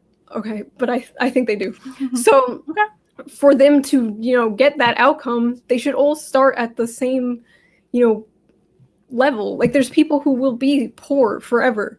They will die poor, and then they will pass on their debt and poorness to their family, maybe through their house or whatever, and it will just continue and continue. And I feel like that all of that is way more important than Rose Twitter, way more important than people not being grateful, way more important than all of that stuff. And that's just, I don't know how else to argue about this. It's just, I feel like there's, yeah. So I'm gonna counter your anecdotal story with an anecdotal story of my own. My husband came here as an immigrant. He came here as part of a work program. He overstayed his visa. He was not legal for a very long time. And during that time, he was a mover. He worked for a local moving company, just driving all around, like picking up like one of the most menial things you can do, moving people's shit from place to place. Now, my husband was one of the most trusted people at the moving company that he worked for, because he showed up on time. He showed up when he had a job to do. He did his job to the very best of his ability. He did a good job. Most of the people my husband worked with did not do that. These are exactly the people that you described. These are not wealthy people. These are people that are like did not make a lot of money. A lot of them had a lot of kids they had to take care of. A lot of them had debt they needed to pay off. They couldn't even show up to work on time to do their jobs. That was how my husband kept his job for so long, even as an illegal immigrant, living paycheck to paycheck. By the way, when I met him, he did not have a lot of money. So we end up getting married, spend the 4-year process of getting him a green card, which was super, super fun. And he couldn't work during that time. I had to be the breadwinner of the family. But when my husband did go back to work, he managed a gas station. Now, this was not a great job, but this was certainly a step up from being a mover of people's shit. So he started at the gas station just as a cashier, and then worked really hard and showed up on time when his coworkers were not showing up on time to do a good job. Eventually, the owner of the stores trusted him and put him basically in the manager position. My husband did that for a couple of years, but what he really wanted to do was work for a normal business. And after about 3 years of, I don't even remember how long, 3-4 years maybe, of doing the gas station, my husband got a job at a Fortune 500 company, which is what he does today. Now, this is, to me, the definition of what the American dream is to someone to come here with literally nothing, because my husband did not have anything when he came here, and to work hard and to show up and to do his thing and to get promoted and to get into increasingly positions of increasing responsibility, and as such increasing pay that goes along with it. Now, every single person that my husband worked with throughout his entire life in this country could have done the same thing. Nothing was holding them back. Nothing was preventing them from showing up to work on time. Nothing was preventing them from, being responsible, from doing the things that they were asked to do. But they were not able to do it. So why? Because my husband had more motivation than they did. What we can't account for with equality in terms of like giving people opportunities, we cannot account for who's going to take advantage of those opportunities. Some people will, and some people won't. And either way, it's fine. But I should not be responsible, and my husband should not be responsible for paying for the people who are not taking advantage of the opportunities that have been given to them. Okay, well, those stories will still happen in my utopia. People will still work to get higher in life, it's not just, you're not just going to be given the CEO diploma and just like, you know, whatever. But like, okay, so you're saying that you don't want to pay for other people's whatever. Like, that's a very typical talking point that I see a lot. And it's true, like, you have to pay taxes or whatever, but that's just like life. So part of something I believe in is taking the taxes out of things like the military, out of things that we really don't need, and well, not all of them obviously, but you know, and like giving it back to like things that we do need, like healthcare and stuff like that. But like again, like just your stories, I feel like that's just like I just don't see how that would, what college, healthcare, minimum wage and stuff, I don't know how that's going to ruin people's American dream. I feel like it would just make it easier for some people, and that's fine. I feel like that's like fine to do. Like, it won't give them, they won't just be handed like a trophy. They will just have a little bit of like, you know, a little boost, and that's it. And I feel like that's fine. I don't know. Well, a little boost is fine with me if they're going to take advantage of the little boost. That's fine. I'm cool with that. I'm just not cool when I like, because you know, it's not even just a matter of giving them a little boost, because I think what you're leaving out of the equation is that little boost that comes from somewhere. Someone has to pay for that little boost. And normally the people that are paying for that little boost are the people that have worked really effing hard to get what they have and did not ask for that little boost along the way necessarily. Now, some of them did, and that's fine. But I think that, you know, there has to be a balance. I have no problem with making investments in things that are actually going to help people, that are going to make a real long-term difference. I remain unconvinced that that the things that you're talking about automatically will make that difference. Now, I could be convinced. I'm simply not yet. And I think that, again, we just simply have different approaches on how to achieve. I think we have the same goal. I think we're just going completely different ways in getting there. Yeah, like, well, the countries that do have those things are rated top in the happiness things, like Denmark and stuff like that. So that, it does help. But it's also different cultures than we do. I mean, that doesn't necessarily mean it would work out the same way here. I'm not saying it wouldn't. I'm just saying I'm not convinced that it would. Okay. Okay. Well, I don't know. I don't think we're gonna come to. Well, like, okay, let's change the subject then. Yeah. We don't have to agree, you know? Yeah, I mean, we don't have to agree on this. So like, are you like, I'm sorry, I'm bringing it back. Are you pro like healthcare and stuff like that, or you're just like, what are your policies? Like, what do you like? You're voting for Trump, right? I am 100% voting for Trump. Yes. So what policies do you like of his? What I like of his is that he is the only person that is pushing back on the woke brigade, and I actually think that is the biggest impediment towards maintaining our way of life in this country. And I care about healthcare. Don't get it twisted. I do care about healthcare, but it is not my top issue. My top issue is, and always has been since I was 13 years old, freedom of speech. And if we cannot maintain freedom of speech in this country, then I don't see a lot of hope in terms of being able to have the conversations around healthcare or war or anything else. We have to be able to express ourselves and express our ideas, and we have to be able to do that in the town squares that exist today, which frankly today, and especially with the pandemic, it's taking place on Facebook, it's taking place on Twitter. And if we're banning people because we disagree with what they're saying and not letting them participate, that I have a very, very big problem with. When we're banning certain videos and we're not allowed to consider the full breadth of ideas because someone finds it dangerous, I have a very big problem with that. I think it's incredibly detrimental. And so that is the issue that I am voting on in this election.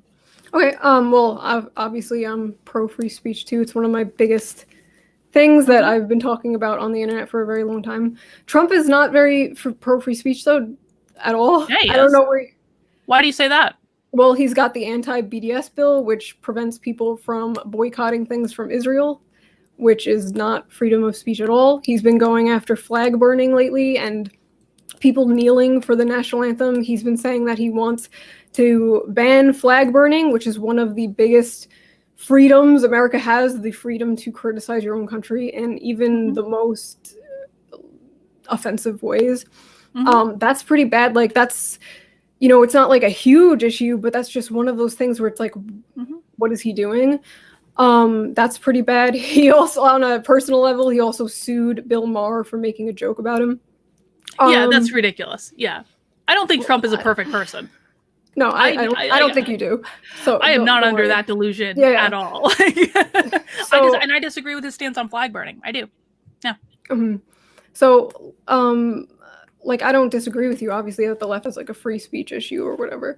Um, but like there's large figures on the left. Like, do you know who Noam Chomsky is? Noam Hmm. Chomsky? Yeah. Okay, so he has like really famous quotes about freedom of speech is like if we can't stand up for those who disagree with, we don't believe in free speech. He's defended people who deny the Holocaust. Like he's one of the biggest Hmm. figures on the left. He's one of my inspirations for getting into politics, and he's very pro free speech. Bernie Sanders has stand up for people like Ann Coulter speaking. People were trying to get her banned off a college campus, and Bernie was like, "No, like let her speak. This should be, this is freedom of speech. She's allowed to say whatever she wants."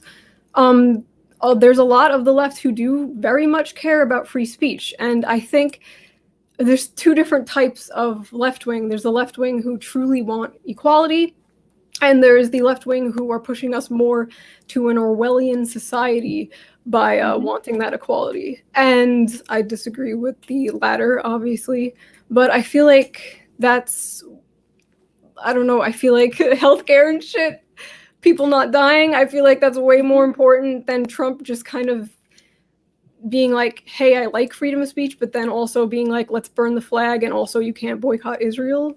I don't know. Hmm. That's So let's talk about Bernie for a second because I've actually probably voted for Bernie more times than you have. I voted for Bernie as state representative in Vermont. I voted for Bernie as senator in Vermont. I voted for Bernie in the primary in 2016. I would have absolutely voted for Bernie in the general in 2016. And as soon as Bernie announced his candidacy for 2020, literally on day one, I made $100 donation to him and I bought a T-shirt and a hat because I was so excited that he was running again. Now the problem though is that Bernie in 2016 did not show up to 2020. Like Bernie has fundamentally changed.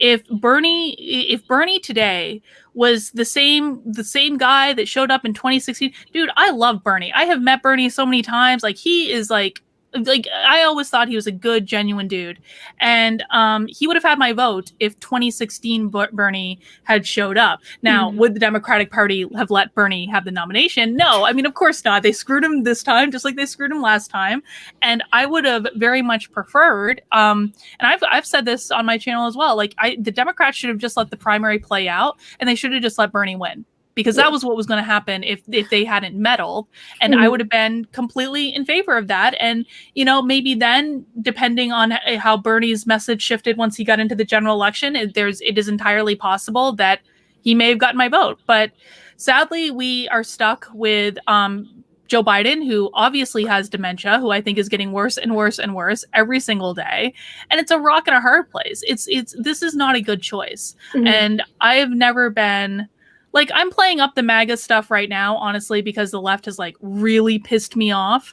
And I think that if I'm going to wear a mask, I'm going to wear the mask that's going to piss them off most in return for making me go through this absurd exercise. But I'm not rah Trump on every single issue, and I just wish that the left would present me with a sane, viable option. And I'm not anti Bernie because he became a millionaire. Like, dude worked hard. Dude worked hard all his life. I don't begrudge him anything. I don't even begrudge him his cabin on the lake because in Vermont that's actually a thing. Um, so I don't know. That's kind of where I stand on that. If the left had presented me with a viable option, Mhm. fine, but they didn't. Mhm. So such as it is. But like, okay, I'm not gonna. I hate like telling people how to vote or whatever. Because I hate Joe Biden. But like, I don't know. Do you have other things you like about Trump besides Um, he's mean to the wokes? I think that's a pretty big deal to me. Okay, so I do like that he's pulling our troops out of Afghanistan. I really like the prison reform. I mean, I had a very good friend of mine that went to prison for a really long time. That was a big deal to me when he did that. I like that he made animal cruelty a federal crime. I actually liked that he pardoned Susan B. Anthony the other day. I thought it was one of those cheesy presidential things that really? doesn't mean, and I did, like, it doesn't mean anything in the real world, but I thought it was a nice gesture. Um, Trump has grown on me in a way that I did not expect because, and people can even go back and look at this if they don't believe me. When I first posted my walkaway story in the walkaway Facebook group over a year ago now, I flat out said I was never voting for Donald Trump. Mm-hmm. Never. And he's grown on me over time. I don't think he is a perfect man, but I think that he's evolved. And I really have to say too, I don't know that I think anyone could have done a better job with coronavirus. If you actually look at the timeline, Trump was making moves at the end of January during the impeachment trial, which was just a total shit show. It never should have happened in the first place. It was so stupid. And so Trump was making moves to stem the impact of coronavirus at the end of January. Nancy Pelosi didn't even talk about it until February 24th. And she talked about it when she was going through Chinatown, encouraging everyone to go outside. So do I think Trump has handled it perfectly? Absolutely not. I just don't know who could have done a better job. And so, and I trust him to handle the economy. I mean, I had my best year ever in business last year. It was shaping up to be my best year ever this year. And I trust him to rebuild it. So those are benefits I see. And and he hasn't gotten us into any new wars. And I think that's good. Okay, well, And I'm shocking. not. Yeah, well, I don't have like what is it called, Trump derangement syndrome. I could see where I don't Trump think you do. does some good things. Like I liked that he made peace with North Korea and stuff like that. Joe Biden actually wants to get rid of private prisons. Apparently, I don't know if he's going to. So if you like prison reform, that's I'd be in favor of a that. really, really good one. But yeah, I'm not gonna like fight you on Trump just because I just don't fundamentally agree with any of his policies or anything like that. I actually think like in 2016, I was like, oh, Trump's funny and I hate Hillary. So like, oh, it'd be funny if he won, right, guys? And like, I didn't expect him to win. But I do think he's gotten worse over the years, not better. And he's kind of cracking down on shit again, like that flag burning shit, like fucked me up. Sorry, I'm cursing a lot. I don't care. I swear like a sailor. Don't worry about it. The New York. So that's really scary, and just the way he's handled a lot of the protests, like when he, tear gassed all the protesters out and then held a Bible. That whole imagery, didn't really like that. I loved it. Oh, I did. Okay. I admit, I loved it. I'm not gonna fight you on Trump though, but yeah, like I don't know. I have a problem with the way that you're just like, oh, he pisses off the woke people. I feel like there's like just so much more important things to care about. Well, but here's the thing though. It's like, we don't have to agree on this. Like, and one of the things that's great about our country is that every single person gets to make the choice for themselves about who they cast their vote for and why they are casting their vote for the way they are. Mm-hmm. And so we don't have to agree on my reasoning. I think that the woke brigade and, critical race theory and all this stuff is one of the most preeminent challenges, frankly, that is facing our country, simply because it's wormed its way into absolutely every single thing, from education to corporate America, sports, universities, everywhere. Mm-hmm. It is everywhere, and it is incredibly detrimental to people. And so if Trump is going to come out hard fighting it, I mean, this is not about mean people on Twitter. Let's just be very clear about this. This is not mean people on Twitter running their mouths. It's not even about the rioters in Portland. This is about the lives of everyday people being impacted by this nonsense. And he is the only one fighting it. And so if this is the preeminent issue that I care about right now, he makes sense to me. But I absolutely understand your perspective too, man. Like, I really, really do. And you know what? Maybe if Joe Biden didn't obviously have dementia, this would be a much easier choice for me. But I just think it's irresponsible to vote for him. I just do. Well, what do you think Trump is going to do about the SJW menace? I really hope, I hope that the first thing, I want to see Section 230 reform. I want big tech to be held responsible for what they're doing. I want there to be an actual town square where people can have conversations about these things, where different viewpoints can be explored. I want this fact-checking bias bullshit to stop. It is ridiculous. And so that honestly is my biggest hope. Now, do I necessarily think anything's going to happen with that? No, because the Republicans do not have spines to be able to do anything. So you have the same problem with the Democrats. So like yes. breaking up big tech is actually a huge thing on the left too. And the thing with Silicon Valley and all of those things, I think left-wing people, a lot of left-wing people are making a mistake by cheering them on when people get censored and stuff, because the the big tech people, they're gonna turn Silicon Valley into fucking MSNBC. If you are further left than MSNBC, you're gonna be gone too. Like all your guillotine jokes and stuff. Like the thing is, like the left likes to punch up a lot. They like to punch at powerful institutions and stuff like that. You know, like Jeff Bezos and stuff like that. That's like their thing. Like, do you think like these big billionaire tech companies, you think they're always going to allow this like bashing of the billionaires and the powerful people? Like, I don't think so. So I always feel like that's a very slippery slope, online censorship. So I just in general, I don't think people should be silenced for their opinions or anything like that. So that's a big issue on the left too. I feel like, again, I feel like there's a bigger left-wing movement than you know.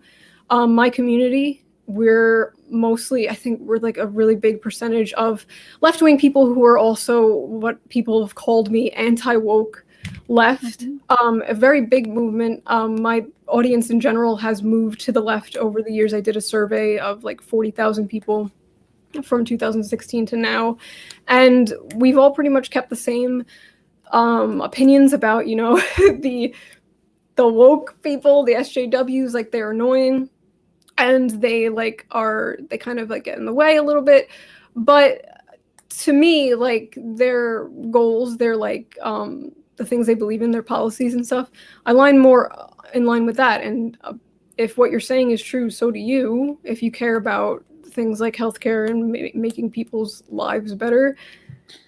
Well, I do. Oh, go ahead. Sorry. I don't know. I feel like you put too much priority on the SJWs, and they are really not important. They are just like, there's a broader left that focuses on real issues and stuff that I feel like you should pay attention to.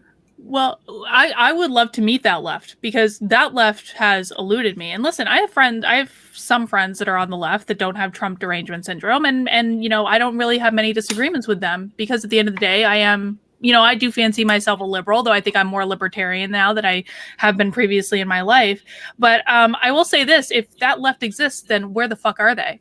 Like, why aren't they? Yeah, well, you yes, but like, listen, man, I've also, I mean, you know this, I've experienced your audience in the last several weeks, Shu, and they're not all like that. And I'm sorry, they're just not. And I'm sure there are pockets of them, but I'm not even really worried about that. I want them speaking out against white fragility being required reading in every major organization. I want them speaking out against this this anti-racist training getting its knuckles into every major institution in the country, including the United States government, for which we have paid $5 million of our taxpayer money to have this bullshit anti-racist training taught. Like, I want to see them speaking up. And if they did that, I would be completely willing to be on their team. But the only people I see speaking up right now are people from the right. Now, I'm not going to become a Republican. I didn't become a conservative. I think people on both sides have lost their fucking minds. But you know, I've got one side that I see, oh, well, I'm aligned on these issues with, and the other side is, you know, is advocating for censorship and advocating for hate speech and advocating for cancel culture. I would love to see them stop advocating for those things, and if I stop seeing it, then I would have no issue. Well, that's kind of what I do online. I try to you know, keep the left in line when it comes to things like that. I've been doing this for 6 years, and that's my whole theme. That's why I was And having this conversation, by the way, because I knew that you did that. yeah, so like, yeah, I see the problems that you have. I'm just worried that you are conflating things like that with the more important things, like the economic stuff and stuff like that. Like those, I know you're saying like you didn't mean that the left was mean to you and then you went more conservative, but like that's literally kind of all I'm seeing, and I just don't want you to like see political ideologies and stuff as like what I like to call lunch table politics. And so like you're a lot of the right is giving you love bombs right now because you're like, I left the left and like I like Trump now. Oh, they And don't always give me love bombs either. Oh no, don't worry. I know that there's probably a lot of people who don't. But like I went through that too when I first started talking about politics and stuff. I was a liberal and a Obama voter and all of that, and just absolutely loved bomb by the right for 6 years. Always told, come to this side, shoe. Like it's an ongoing meme on my channel that just like it's always like, come take the red pill, shoe, forever. And like I've been doxxed, I've been harassed, I've been threatened, I've been stalked. I've just hell on earth from the left for criticizing the stupid BuzzFeed shit and whatever. And I still remain because of the things that I care about that the right don't really address. So that's why I never really went to the right despite all the love bombs and stuff like that and the hatred from the left. And I don't know, I don't know. And that's why it just bothered me when you were like, oh, you guys have made me more conservative. It's just like, I've been doing this for 6 years. In 24 hours, they made you more conservative. Like, I don't know. So that just like bothered me a little bit. But I don't know. I feel like just be careful that nobody's using you as a token. Oh, believe me, they aren't. Okay. I say what I want to say. I do. Okay. I mean, and I know that you've been encouraged to call me out for my alleged grifting. I say what I want to say, and I believe everything I say. And Oh no, that's I don't. not to say. Go ahead. Sorry, I don't think you are being untruthful. I don't really think you're a grifter. I just think you have to be careful. People, you might be one day you'll wake up and you'll be surrounded by people who are just like using you for the goals that you don't even believe in. So, because that's happened to me. So just just be careful. I appreciate that. And I think where I come down on this is I can only do what I can do. I can only control what I can control. If people want to, and you know this as well, like if people want to distort things I say, they're going to do it. And you know, the only thing that I can contribute to this is just to be true to myself and to say what I think and to do my best to keep an open mind about things, because I don't believe everyone should be, you know, that you make a decision about what your values are and then you never change your mind. Like that's insane.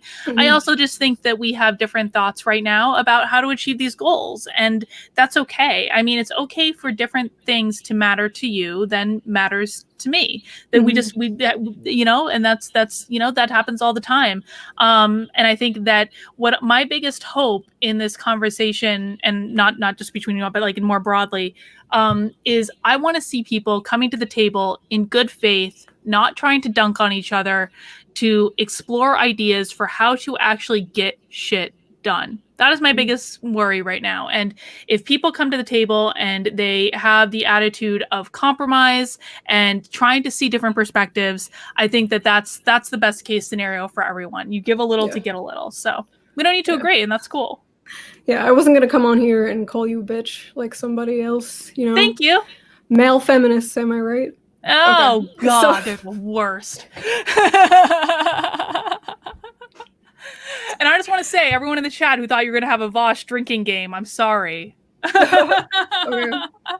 No, yeah, decor is very important to you, I have seen. So I wanted to keep it, you know, classy. But yeah, like I don't know. I'm still not convinced you're making this right choice by jumping on the whole MAGA train because of the wokes. I feel like there's bigger issues, but I don't know. I guess I'm not gonna sit here and judge you, but yeah. I mean, and like, again, we have to come to a place in our country where it's okay. We can agree to disagree. And I think that that's, you know, that's probably like the best case scenario is I don't necessarily agree with you on all things. I agree with you on some, not all. And I think the same can be said vice versa. And that has to be okay, because wouldn't it be really boring to live in a place where we all agreed all the time? Yeah. Yeah, I don't know. I don't know. I care about the America not being such an embarrassment to the rest of the world. I care about my fellow Americans, and I feel like we're one big community and we have to help each other. That's about it. And I agree on that. I think we just have different ways that we want to help each other. Okay.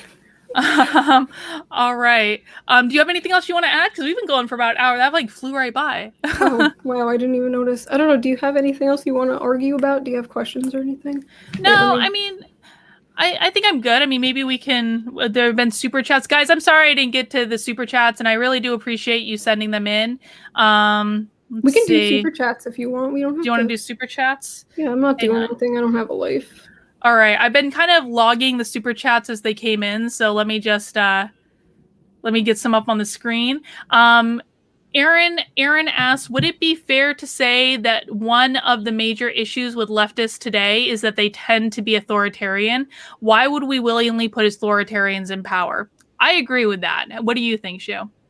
Well, the right is extremely authoritarian too, especially Trump catering to like evangelicals and shit. That's kind of scary. With the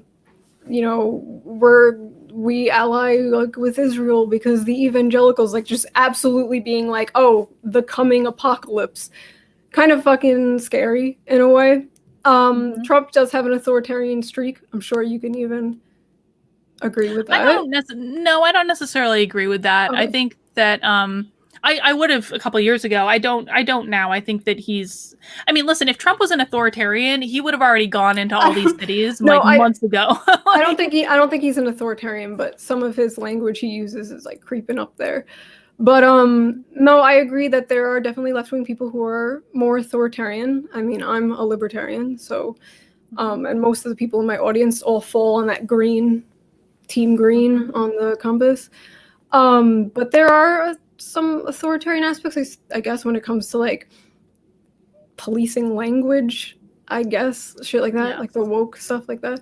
But again, that's not something that's, I don't know, way up on my like care about stage. It's enough where I'll talk about it online and rant about it, but when it comes to like my fundamental beliefs, someone being like, bruh is cultural appropriation, kind of low on the things that I care about. But there's some people who are authoritarian on the left, absolutely. Yeah. And I think, I mean, talking about the compass, we see on the compass that you can be authoritarian and be on the right and be authoritarian and be on the left. And I think where we can agree on that is that I am opposed to authoritarians on either side. I would be just as opposed to authoritarians coming from the right as I would be on the left, because if you look at my compass, I'm right in the middle, like literally on the center line, but I'm very much more libertarian. All right, let's see. Next super chat. Oh, that one didn't go. U.S. has the highest life expectancy of any country if you ignore deaths where access to healthcare isn't relevant, like homicide and car accident. There's a Forbes article showing this. This is from Gold. I did something. Oh, Gold did nothing wrong. Something like that. I don't know. Sorry, I mispronounced your screen name. So U.S. has the highest life expectancy of any country when you ignore deaths where healthcare isn't relevant. What do you think about that? I have to look into that. I don't know about that. Okay. Might be true. Carolee Duncan says, it doesn't matter what you're doing. You should do your job well and take pride. And that's how you move up. And yeah, and I'm still paying off my student loans. I think, yeah. And I mean, and Catherine says too, I'm 23, working since I was 15. I grew up in a recession. I know plenty of people like me with plenty of life experience. What you have said is entirely dismissive and full of fails. I'm not sure exactly who she was referencing on that one. I don't know. I think that I just think that hard work matters. I mean, I think that we had a little back and forth about buying a home and home ownership. And, I can absolutely agree that it is a pain to save up for a down payment of any size. It's extremely difficult. But I think one of the things that being a homeowner now, I am grateful that my parents instilled in me is my parents said, Carlin, we are never paying for your down payment for your house. That is absolutely 100% not going to happen, because if you're going to own a house, you need to learn how to save up for other things, like when your water heater breaks and this and that. And so I had to save up my down payment myself. And, an FHA loan made it affordable for me to buy my home by myself. I was not married at the time. And I think that anyone who wants to do that over time can absolutely do that. Okay. Yep. I don't disagree that people need to work to make money and buy a house. Okay. But most people rent right now because they can't afford a house. Yeah, but again, like there's like literally a housing crisis right now. Yeah, but again, like FHA. Well, I mean now because it's like the pandemic and it's it's a weird time. It was pretty bad. But FHA loans have always been available, and anyone can, if you can pay first and last month's rent, you can get an FHA loan, and then you have an insurance premium that you have to pay, but you can always refinance after like 5 years and get that taken off. Jason Takes says, is there a reason nearly every major medical advancement in the last century came from the US? I don't know. Nope, there are other countries that do it, but yeah, the US does it too. Mm-hmm. Courtney says, you can always outwork everyone in the room. I agree with that. And that's really my big thing is like people have to make the choice to how they want to spend their time and how they want to extend their energy. And I think that you can always make the choice to work harder. I think you can always make the choice to show up and to try to do your best. And a lot of people simply don't make that choice. And that's fine too. I mean, again, I am very much a proponent for if you want to be lazy, be lazy. If you don't want to show up to work that day, hey man, sleep in, whatever. But don't expect to reap the rewards that the guy who does show up is going to reap. Yep. Okay. I don't, we had this conversation. I don't know, like the rewards, obviously, like again, I don't think we should be handing people promotions for no reason. I just feel like everyone should have a living wage. That's it. So I don't know. Okay. Locomotive says increases in the minimum wage are incentives for businesses to move to automation and or reductions in staffing. The left doesn't seem to understand this. What do you think about that? That's the Andrew Yang theory. The robots are going to take over. Yeah, no, that's an issue. Yeah, I know, I agree. There is definitely a threat about that, but again, that's the problem with capitalism. But we don't have to get into that. Well, and by the way, like I would actually be in favor of the UBI. I think I'm pretty sure I'd be in favor of that. I think I mean, obviously, like the devil's in the details. That's literally giving people money. That's the thing. But it's not the same. No, I know, but because the reason I would be in favor of the UBI is it's going to be paid for in Andrew Yang's plan, but I also think that it would spur entrepreneurship is really the reason I would be in favor of it, because I know I would have gone full time with my business significantly sooner than I did if I just had that little cushion, because going full time with a business is scary as hell. And if I'd had that little cushion, it would have made it easier. So I would actually be, I think, in favor of that, but I don't think that's the same thing as other programs we've talked about. But like, wouldn't you think people wouldn't be grateful for their UBI and spend it on things? Maybe, but I think that the larger benefit of it in terms of spurring entrepreneurship would outweigh the cost of it, where I don't know that I think the overall benefit would be the same for things like the $15 an hour minimum wage, simply because I think you can achieve people making more money through other strategies, like teaching people how to negotiate. Okay. Yeah, no, I agree. I am also in favor of UBI. Yay, agreement. Brian says Marxist radicals ruin everything, even the left. Thank you, Brian. Desi Murray says compare minimum wages in Utah and New York and their respective Gini coefficients. An arbitrary minimum wage increase unhitched to actual costs and margins is a disastrously bad idea. I don't know about that. I don't know. People spitting studies at me. I don't know. Yeah. And the thing about studies too, I said this earlier, is like studies are appropriate for the very specific audience in which they were conducted. It's not necessarily a direct correlation. Reversico Amino says this is about work ethic, not about all the things they might be going through. Would raising their wages make them do a better job? You okay? Yeah, I'm drowning. Hold on. No. Okay. Would it make them do a better job? Hang on, I'll start again. This is about work ethic, not about all the things they might be going through. Would raising their wages make them do a better job? Just giving people things only makes them demand more for what they have not worked for. I don't know. That's the whole argument we were having before. I don't agree with Yeah. that. I feel like people deserve to have a. Oh my god, I'm drowning. I'm so sorry. Oh no, you're fine. You're fine. Take your time. It's okay. No. Yeah. No, that's the argument we already had. So. Okay. Let me see.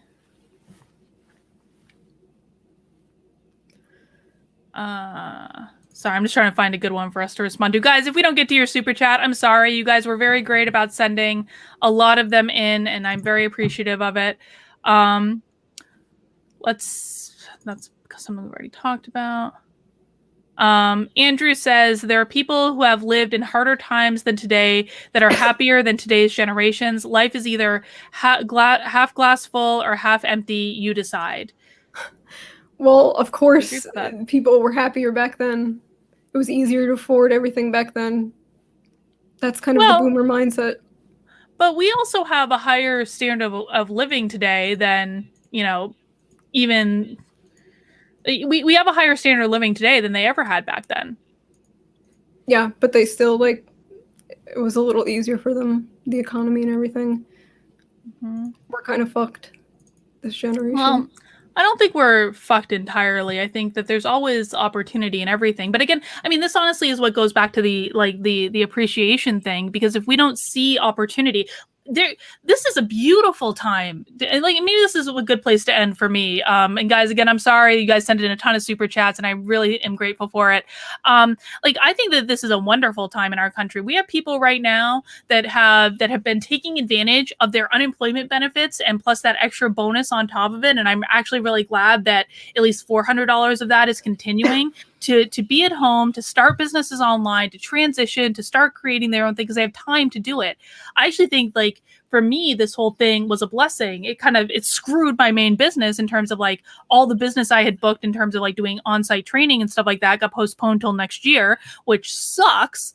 But at the same time, it gave me an opportunity to build out YouTube and to start doing this. And so I'll always be grateful for that. And I know so many people who have done not necessarily this, but they've built out their businesses and they've used the time after getting laid off from their job that most of them hated anyway to build up their own things. And so I think that I wouldn't say that we're fucked. I say a lot of people need to learn how to transition into this new economy. And the people that want to work hard at it and really, commit to it, they have so much opportunity available to them that they just maybe wouldn't have had before. And I think it's a great thing. Well, there are people I know who have been evicted and also lost their job and don't have healthcare because healthcare is attached to their job. So it is not a blessing for everybody. It's obviously a blessing for me because I do nothing. I stay in my house all day. So my lifestyle hasn't really changed that much. But I don't know. It's actually horrible what the country's going through right now. America's actually doing the worst out of everybody from what I've last checked. Brazil and America, I think, are the two that aren't doing that well. Everybody else seems to be leveling out, but it really sucks. Yeah, I don't know. That's why it's just bothers me that the whole rhetoric of this conversation has been just get a job, man. Just try. And there's just people royally fucked. So well, I mean, listen, one of my best friends Mike Harlow's on here. I see him every freaking weekend at this point, and his work got completely screwed. He's been living off unemployment for a while. I mean, he can't wait to get back to work, but he's taking advantage of this time. And I think that everyone had the ability to file for unemployment if they lost their job. They all had those benefits available to them. And I think that people could have made something of it. And again, I think this is just a difference in perspective of, I think it's always best to try to look for the opportunity in even those bullshit situations and to look at things that happen to you as a blessing. If you lost that job, did you really love that job in the first place? Did you really?